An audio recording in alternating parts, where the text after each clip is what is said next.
Bears, Father Mark here with a Faith Minute. I want to talk about another great saint, Saint Clare. She came from the little town of Assisi, just like Saint Francis. In fact, 1,000 years ago, they were friends. Clare heard Francis's teaching, just like you and I did, to love God above all, to give everything to God, and to love our neighbor and all his creation, just as God does. Francis and Clare were beautiful. Clare heard Francis's teaching and she wanted to be just like him. She was beautiful, came from a wealthy family, but she wanted to give her whole life to God. In fact, when she was a little girl, she felt the call to give everything to God. Francis helped her, found a new community with other sisters around her, other nuns. Her sister came. Her mom came. Wow.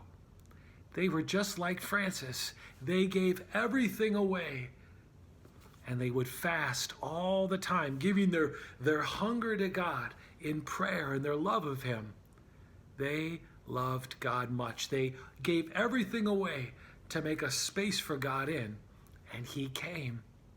One of the most beautiful things St. Clare said was this: love that cannot suffer is not worthy of that name. Let me say it again. Love that cannot suffer is not worthy of that name. What does that mean? Love is not always easy. Sometimes real love has to suffer.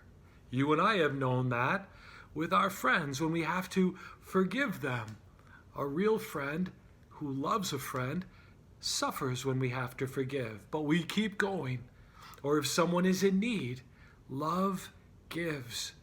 It may cost us a bit of energy. Love suffers. To be with the other person who might be sad or need help, it costs us something. But love that cannot suffer is not worthy of that name. It's not perfect love yet. That's true even with love of God. Love that cannot suffer is not worthy of that name. Sometimes following God, being faithful to God, being a friend of God, it costs us a little bit. It can be difficult, having to keep going in friendship, having to forgive ourselves, to grow in holiness, and to do what God asks of us. We have to suffer sometimes. Love that cannot suffer is not worthy of that name. But love that is willing to suffer is true love indeed. Can you be like St. Clare and follow God wherever he leads, giving everything to God so that he can give his whole heart to you? St. Clare, pray for us.